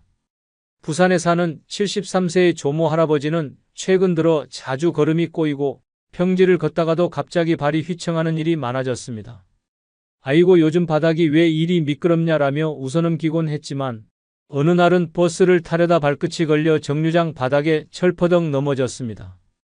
다행히 큰 부상은 없었지만 그날 이후 딸의 성화에 못 이겨 병원을 찾았습니다. 검사 결과 대퇴사두근의 근력 약화와 전정기관 기능 저하로 인한 균형 이상이라는 진단을 받았습니다. 의사는 이대로 방치하면 12년 안에 낙상 후 골절 위험이 크다고 했고 그날 이후 할아버지는 실내 자전거와 하체 강화 스트레칭을 시작했습니다. 운동 후 한 달쯤 되었을 무렵 손자가 할아버지 요즘엔 안 넘어지세요? 라고 묻자 할아버지는 넘어지긴 이젠 내가 바닥이 무서울까 봐 피해 다닌다라며 웃으셨습니다. 지금은 동네 경로당에서 어르신들에게 넘어지지 않는 걷기 비법을 강의하는 인기 어르신이 되셨습니다. 이처럼 걷는다는 일상적인 행동 속에도 건강의 모든 비밀이 숨어 있습니다. 발을 헛디디는 건 단순한 실수가 아닌 몸 전체 시스템이 보내는 위험 신호입니다. 지금 그 징후를 무시하면 3년 뒤에 나는 의자에만 앉아있는 사람이 될지도 모릅니다. 오늘 한 걸음 더 조심스럽게 내딛고 균형 잡힌 내 몸을 다시 훈련시켜야 할 때입니다. 넘어지지 않는 노후는 지금의 선택으로 만들어집니다. 건강은 돌이킬 수 없을 때 후회하게 됩니다. 지금 나타나는 미묘한 증상들은 몸이 보내는 마지막 경고장일 수 있습니다. 그것을 무시한 대가는 병상 위에서 치르게 될지도 모릅니다. 더 늦기 전에 몸의 목소리에 귀 기울여야 합니다. 3년 뒤 웃을 것인가, 눕게 될 것인가, 오늘의 당신이 결정할 수 있습니다. 끝으로 여러분께 한 가지 부탁이 있습니다. 영상 중간중간 화면 아래에 소개되거나 영상 설명란에 있는 제품을 누르시면 쿠팡으로 연결됩니다. 이렇게 쿠팡으로 연결된 후 아무 물건을 사셔도 제 채널에 약간의 수익이 발생하오니 앞으로 쿠팡에서 물건을 구입할 경우 이런 식으로 구입해 주셔서 본 채널에 간접 후원해 주시면 대단히 감사하겠습니다. 그럼 내일 아침 7시에 더 좋은 영상으로 찾아뵙겠습니다. 감사합니다. 아침에 눈을 떴는데 말 한마디 할 사람이 없더라고. 카톡 알림은 울리지 않고 전화는 광고뿐이야. 오늘 하루 누구 얼굴도 못 봤어. 그냥 TV만 켜놨어. 외로움은 죽음을 부르지 않습니다. 하지만 삶을 천천히 무너뜨립니다. 웃음이 사라지고 말수가 줄고 눈빛이 흐려지고 어느새 자신을 놓아버리게 됩니다. 그 끔찍한 늪에서 빠져나오려면 반드시 행동이 필요합니다. 지금 소개한 뜻밖의 5가지 방법은 단순한 팁이 아닙니다. 살아있는 사람으로 다시 서기 위한 생존 전략입니다. 지금 당장 하나만 실천해 보세요. 당신의 하루는 물론 남은 인생 전체가 달라질 수 있습니다. 아직 늦지 않았습니다. 지금이 바로 다시 살아갈 순간입니다. 구독, 좋아요 누르시면 시작하겠습니다. 노년의 외로움을 없애는 뜻밖의 방법 중 첫 번째는 무조건 나를 위해 돈을 쓰는 것입니다. 주저하면 안 됩니다. 노년의 외로움을 없애는 뜻밖의 방법 중 하나는 무조건 나를 위해 돈을 쓰는 것입니다. 주저하면 안 됩니다. 많은 분들이 노년에 들어서면 돈을 아껴야 한다는 생각에 사로잡혀 살아갑니다. 혹시 모를 병원비, 자식들 걱정, 갑작스러운 상황들을 대비해야 한다는 불안감이 그 이유입니다. 그래서 스스로를 위한 작은 사치조차 망설이고 결국 마음이 점점 움츠러듭니다. 하지만 생각해보면 지금 이 순간 나를 위해 쓰지 못한 돈이 외로움을 더 키우고 있는지도 모릅니다. 돈은 단순히 쌓아두는 것이 아니라 써야 의미가 생깁니다. 특히 나를 위해 쓰는 돈은 삶의 온도를 높여주는 힘이 있습니다. 외로움은 마음이 텅 빈 상태에서 시작됩니다. 그 빈자리를 누군가가 채워주기만을 기다리다 보면 어느새 시간은 흘러가고 나는 점점 더 멀어지는 기분을 느끼게 됩니다. 하지만 나를 위한 소비는 외로움과의 거리를 줄이는 가장 따뜻한 방법입니다. 작은 소비 하나로도 마음은 금세 환해집니다. 예쁜 스카프 하나, 고운 머리핀 하나, 따뜻한 국밥 한 그릇이 나를 향한 위로가 될 수 있습니다. 돈을 쓰는 일은 단순한 소비가 아니라 나를 존중하는 마음의 표현입니다. 외롭다는 감정은 결국 내가 소중하다는 감각을 잃어버렸을 때 찾아옵니다. 그래서 누군가에게 기대기 전에 먼저 내가 나를 위해 해줄 수 있는 것을 해보는 것이 중요합니다. 나를 아끼는 그 마음이 얼굴빛을 바꾸고 말투를 바꾸고 결국 주변 사람들과의 관계까지 바꿔놓습니다. 나를 위해 쓴 돈이 누군가와의 새로운 만남을 열어주는 열쇠가 될 수도 있습니다. 실제로 한 할머니의 이야기가 있습니다. 76세의 이 할머니는 남편을 먼저 보내고 혼자 살고 계셨습니다. 평소에는 텔레비전과 라디오만 벗삼아 조용히 지내셨습니다. 자식들은 다 출가하고 연락도 가끔 오는 정도였고 평소에는 돈을 거의 쓰지 않고 하루 두 끼만 먹는 소박한 생활을 하셨습니다. 그렇게 몇 해가 지나자 마음속에 말로 설명하기 어려운 외로움이 점점 커졌다고 합니다. 웃을 일도 말할 일도 나를 꾸며볼 일도 없는 날들이 이어지면서 하루하루가 뿌연 안개 속 같았다고 합니다. 그러던 어느 날 우연히 동네 카페 앞에 걸려있는 실버 네일 체험 포스터를 보게 되었습니다. 1만 원이면 손톱을 예쁘게 다듬어주고 색도 입혀주는 행사였습니다. 망설이다가 이 나이에 무슨 네일이냐는 마음과 나도 한 번쯤은 예뻐지고 싶다는 마음이 싸우다가 결국 조심스레 문을 열고 들어가셨습니다. 그리고 그날 손톱의 연한 분홍색이 칠해지고 손등에 로션이 발려질 때 처음으로 내 손이 이렇게 고왔던가 하고 웃음이 나왔다고 합니다. 그날 이후 할머니는 마트에 갈 때도 립스틱을 살짝 바르고 스스로를 위해 카페에서 커피 한 잔을 사 마시는 일도 시작하셨습니다. 이제는 근처 문화센터에도 등록해 그림을 배우고 계시며 작게나마 매달 30만 원은 무조건 나를 위한 소비로 정해두셨다고 합니다. 가장 놀라운 변화는 마음이 달라졌다는 점입니다. 예전에는 아무 이유 없이 울컥했던 감정들이 이제는 설렘으로 바뀌었다고 하셨습니다. 그리고 이렇게 말씀하셨습니다. 내가 나를 귀하게 여기니 외로움이 감히 다가오지 못하더라고요. 나를 위해 돈을 쓰는 것은 단순한 소비가 아닙니다. 그것은 삶의 온기를 불어넣는 행위이며 나를 다시 사랑하는 선언입니다. 외로운 마음이 들 때 가장 먼저 내 마음을 위해 지갑을 열어보시길 권합니다. 당신은 그 누구보다 소중한 존재입니다. 주저하지 말고 지금 나를 위해 투자해 보시기 바랍니다. 그 순간부터 외로움은 서서히 물러나기 시작합니다. 노년의 외로움을 없애는 뜻밖의 방법 중 두 번째는 무조건 새로운 것을 배우세요. 그럼 뇌와 마음에 생기를 줍니다. 노년의 외로움을 없애는 뜻밖의 방법 중 하나는 무조건 새로운 것을 배우는 것입니다. 그럼 뇌와 마음에 생기가 생깁니다. 사람은 나이가 들어도 끊임없이 배우는 존재입니다. 하지만 많은 분들이 어느 순간부터 이 나이에 뭘 새로 배우라고 말하며 배우는 일을 멈춥니다. 그 순간부터 외로움은 조금씩 마음을 파고들기 시작합니다. 아무도 나에게 기대하지 않는 듯한 느낌, 세상과 단절된 것 같은 외로움은 배움을 멈췄을 때 가장 깊어집니다. 새로운 것을 배운다는 것은 단지 지식을 얻는 것이 아닙니다. 내가 세상과 여전히 연결되어 있다는 감각을 되찾는 일입니다. 작은 호기심 하나로 시작된 배움이 일상에 활력을 불어넣고 뇌를 자극해 건강에도 긍정적인 영향을 줍니다. 무엇보다 나 자신에게 나는 아직 성장하고 있다는 메시지를 보내주는 행위입니다. 이 메시지가 외로움을 밀어내고 마음 한켠의 허전함을 조금씩 덜어냅니다. 배움은 결코 거창할 필요가 없습니다. 스마트폰의 새로운 기능 하나를 익히는 것도 훌륭한 시작입니다. 작은 그림을 그려보는 것도 좋습니다. 음악을 들으며 따라 부르는 연습도, 손글씨를 천천히 써보는 것도 모두 배움입니다. 중요한 건 내가 그 과정에서 즐거움을 느끼고 있다는 점입니다. 누가 잘하고 못하고는 중요하지 않습니다. 배우는 과정 자체가 삶을 향한 의지를 보여주는 가장 따뜻한 표현입니다. 배움을 통해 자연스럽게 사람도 만나게 됩니다. 같은 취미를 공유하는 사람들, 같은 수업에 참여하는 이웃들과 눈을 마주치고 이야기를 나누다 보면 외로움은 어느새 그 자리를 내어줍니다. 새로운 사람들과의 대화는 생각의 틀을 넓혀주고 고립된 마음에 바람이 통하게 만듭니다. 나를 위해 그리고 나의 외로움을 덜어내기 위해 지금 이 순간 배우는 것을 시작해야 합니다. 실제로 한 할아버지의 이야기가 있습니다. 74세의 이 할아버지는 평생 기술자로 일하시다가 은퇴 후 갑작스레 시간이 너무 많아졌다고 합니다. 처음 몇 달은 텔레비전만 보고 지내셨고 누워서 하루를 보내는 일이 많아졌다고 합니다. 자식들도 바쁘고 연락할 사람도 딱히 없고 바깥일도 없으니 마음은 점점 가라앉았다고 합니다. 어느 날 딸이 추천한 스마트폰 사용 강좌 전단지를 보게 되었습니다. 처음엔 귀찮고 부끄러워서 거절하셨지만 딸의 끈질긴 권유에 마지못해 문화센터에 가게 되었습니다. 그 첫날 화면을 터치하는 것조차 서툴러 창피했지만 옆에 앉은 또래 어르신이 처음엔 다 그래요.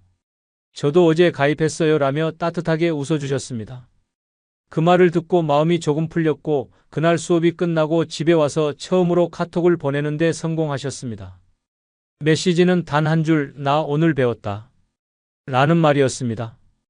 그날 이후 할아버지는 일주일에 3번은 문화센터에 가게 되었고 스마트폰 강좌 외에도 사진 편집 수업, 유튜브 시청 방법까지 차근차근 배워가셨습니다. 그리고 어느 날 손주에게 직접 만든 사진카드를 카카오톡으로 보내셨다고 합니다. 손주는 깜짝 놀라며 할아버지 대박이에요. 라고 답장을 보냈고 그날 밤 할아버지는 처음으로 카카오톡 프로필 사진을 바꾸셨습니다. 자그마한 미소를 띤 본인의 얼굴 사진이었습니다. 이 할아버지는 이후에도 배우니까 내가 다시 살아난 느낌이다라고 말씀하셨습니다.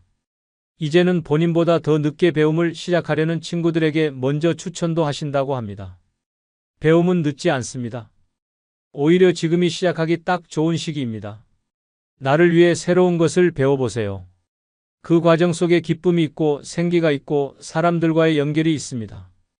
외로움은 조용히 멀어지고 그 자리에 활력과 웃음이 들어오게 됩니다. 지금 작은 호기심 하나로 배움의 문을 열어보시길 바랍니다. 분명히 당신의 마음속에 따뜻한 변화가 시작될 것입니다. 노년의 외로움을 없애는 뜻밖의 방법 중 3번째는 매일 나가세요. 매일 밖으로 나가는 습관을 들이세요. 집안에만 머물다 보면 마음이 점점 닫히고 세상과의 연결이 끊어지는 느낌을 받게 됩니다. 오늘은 나가기 귀찮아서, 내일은 날씨가 안 좋아서, 모레는 특별히 갈 데가 없어서 그렇게 이유를 만들다 보면 어느새 몸은 무겁고 마음은 더 외로워집니다. 세상은 여전히 활기차게 움직이고 있는데 나 혼자만 멈춰 있는 기분이 듭니다. 매일 나간다는 것은 단순한 외출이 아닙니다. 그것은 세상과의 끈을 붙잡는 일입니다. 햇빛을 쬐고 바람을 느끼고 누군가와 눈을 마주치는 것만으로도 마음이 조금씩 살아납니다. 집이라는 공간은 안락하지만 오래 머무르면 그 안락함이 굳어져 감옥이 됩니다.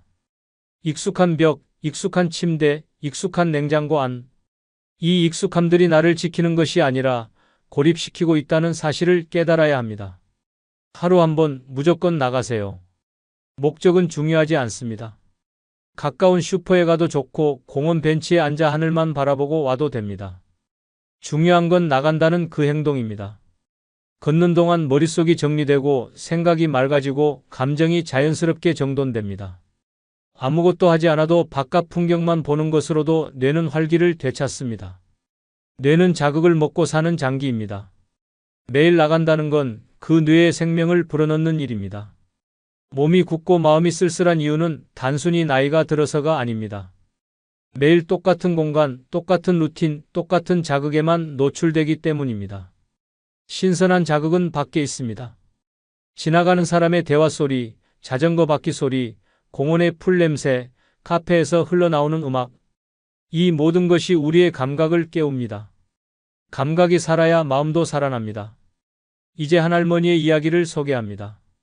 75세인 이 할머니는 남편과 사별한 후 2년 가까이 집 안에서만 지냈습니다.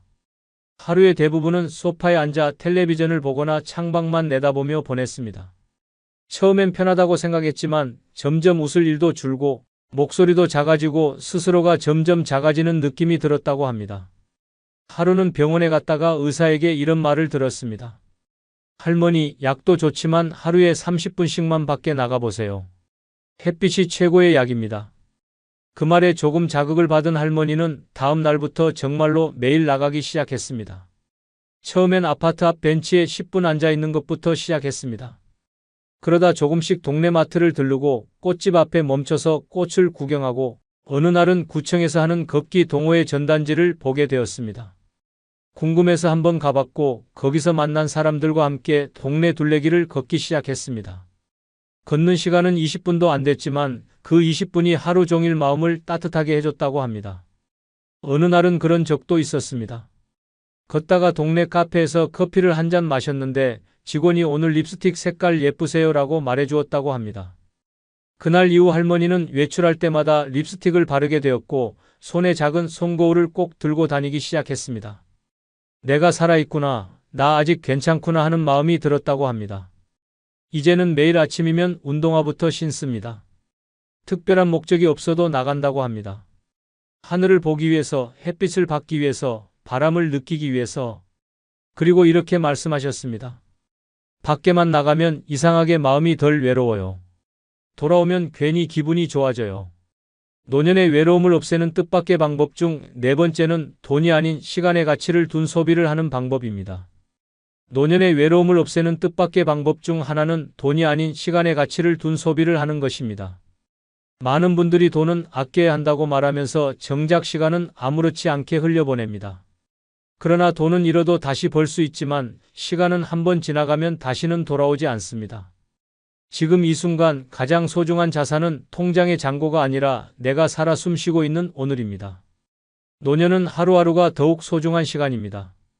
오늘 하루를 어떤 기분으로 보냈는가, 누구와 어떤 대화를 나눴는가, 무엇을 하며 웃었는가가 삶의 질을 결정합니다. 그런데 우리는 아직도 이건 비싸니까 다음에 사야지, 이 나이에 뭘 해, 그 돈이면 그냥 집에서 조용히 있어야지라고 말하며 스스로의 시간을 가두고 있습니다. 그렇게 전략한 돈은 통장에 남지만 전략한 시간은 내 삶 어디에도 남지 않습니다. 돈보다 중요한 건 지금 내 곁에 있는 사람과 경험입니다.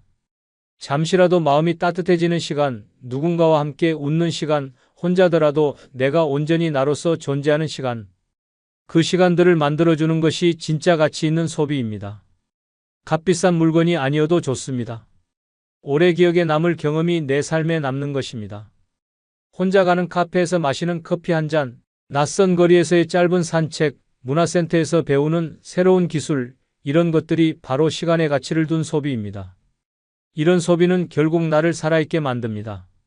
물건은 언젠가 낡고 사라지지만 경험은 추억이 되어 마음속에 남습니다.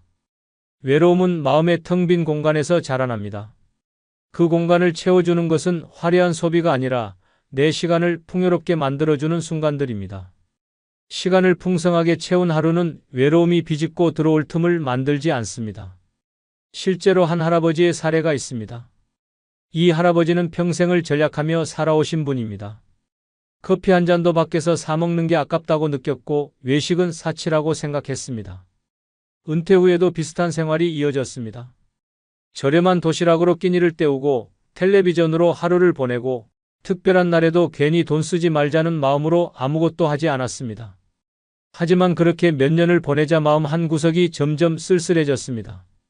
돈은 남았지만 웃음은 줄어들었습니다. 그러던 어느 날 우연히 동네 문화센터에서 열리는 추억의 영화 상영의 소식을 듣게 되었습니다. 입장료는 단돈 2,000원이었고 커피 한 잔이 제공된다고 되어 있었습니다.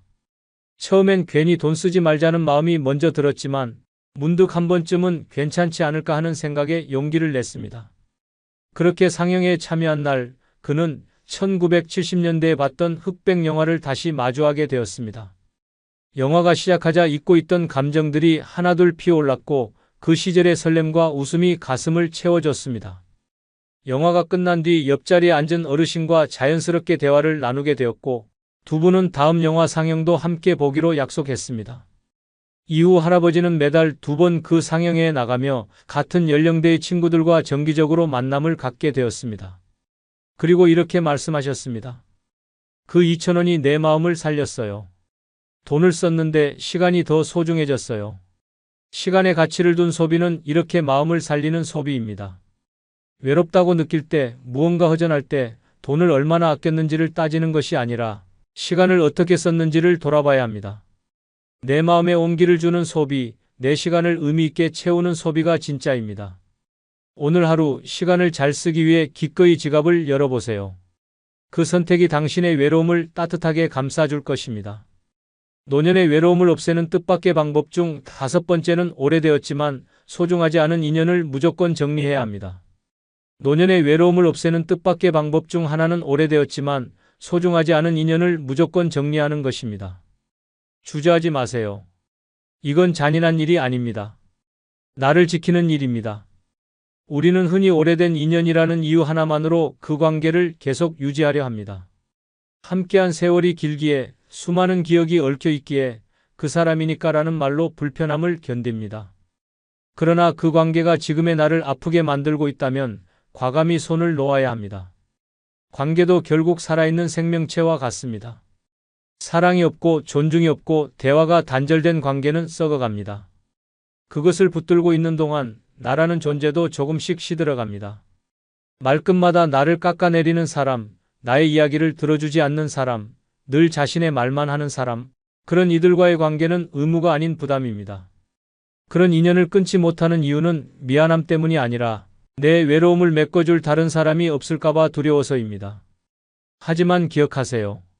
진짜 외로움은 옆에 사람이 없을 때보다 나를 이해하지 못하는 사람과 계속 함께 있을 때 더 깊어집니다. 세월이 길다고 해서 그 관계가 소중한 건 아닙니다. 정작 지금 나를 따뜻하게 감싸주는 사람은 몇 달밖에 알지 못한 이웃일 수도 있습니다. 나를 향한 존중, 관심, 배려는 시간을 따지지 않습니다. 오히려 오래된 관계일수록 더 뻣뻣해지고 서로를 당연하게 여기고 쉽게 상처를 주곤 합니다. 그런 관계 속에서 외로움은 더 짙어지고 나는 괜찮은 사람일까? 라는 의심까지 들게 만듭니다. 이제는 관계의 연수가 아니라 질을 따져야 할 때입니다. 불편함을 견디며 살아가는 건 고독이 아니라 고문입니다. 그 관계를 유지하려고 애쓰는 동안 당신의 소중한 감정과 에너지는 점점 고갈됩니다. 과거가 소중하면 기억 속에 담아두고 현재가 아프면 과감히 정리해야 합니다. 잘라낸 인연 자리에 후회가 아니라 평안이 들어설 수 있습니다. 마음속에 차가운 돌덩이를 안고 사는 것보다 따뜻한 햇살이 드는 자리를 만들어야 합니다. 이와 관련된 한 할머니의 이야기가 있습니다. 이 할머니는 72세로 오랜 친구 한 명과 50년 넘게 알고 지낸 사이였습니다. 중학교 동창이었고 둘이 함께 보낸 세월은 그야말로 인생의 반절이 넘었습니다. 그런데 이상하게도 그 친구와 만나고 나면 마음이 늘 불편하고 기분이 가라앉았습니다. 할머니는 그 이유를 오랫동안 몰랐습니다. 친구는 늘 본인의 자식 자랑, 건강 자랑, 여행 자랑을 했고 할머니가 말을 꺼내면 늘 끊거나 건성으로 듣곤 했습니다. 어느 날은 이런 말도 들었다고 합니다. 너는 왜 아직도 그런 옷 입고 다니니? 그 나이에 그런 생각을 하냐? 그날 집에 돌아오는 길 할머니는 울컥하는 감정을 느끼며 이렇게 생각했습니다. 나는 왜 이 사람을 50년이나 견뎠지? 그 순간 깨달음이 왔습니다. 이 관계는 친구가 아니라 익숙한 사람일 뿐이라는 사실을요. 할머니는 용기를 냈습니다. 먼저 연락하지 않았고 그 친구의 연락에도 간단히만 응답했습니다. 그렇게 거리를 두기 시작하자 마음이 한결 편안해졌습니다. 그 이후 할머니는 동네 공원 산책 모임에 나가 새로운 사람들과 인사를 나누기 시작했습니다. 그중 한 명과는 매주 함께 차를 마시고 책을 나누는 사이가 되었습니다. 신기하게도 그 관계는 억지로 유지하지 않아도 자연스럽게 이어졌고 함께 있는 시간이 따뜻했습니다. 50년 친구를 끊고 5개월 된 친구를 얻었는데 내 마음은 훨씬 더 평화롭습니다. 할머니는 그렇게 말하며 미소 지으셨습니다. 관계는 나를 아프게 만들지 않아야 합니다. 오래되었지만 소중하지 않은 인연은 용기 내어 정리해야 합니다. 외로움은 억지로 이어진 사람들 틈에서 자랍니다. 진짜 소중한 인연은 나를 아끼고 들어주고 함께 웃어주는 사람입니다. 지금 당신 곁의 사람을 다시 한번 돌아보세요. 그리고 나를 지키기 위한 결단을 두려워하지 마세요. 그것이 바로 외로움을 덜어내는 첫 걸음입니다. 끝으로 여러분께 한 가지 부탁이 있습니다. 영상 아래에 나오는 제품을 누르시면 쿠팡으로 연결됩니다. 이렇게 쿠팡으로 연결된 후 아무 물건을 사셔도 제 채널에 약간의 수익이 발생하오니 앞으로 쿠팡에서 물건을 구입할 경우 이런 식으로 구입해 주셔서 본 채널에 간접 후원해 주시면 대단히 감사하겠습니다. 그럼 내일 아침 7시에 더 좋은 영상으로 찾아뵙겠습니다. 감사합니다.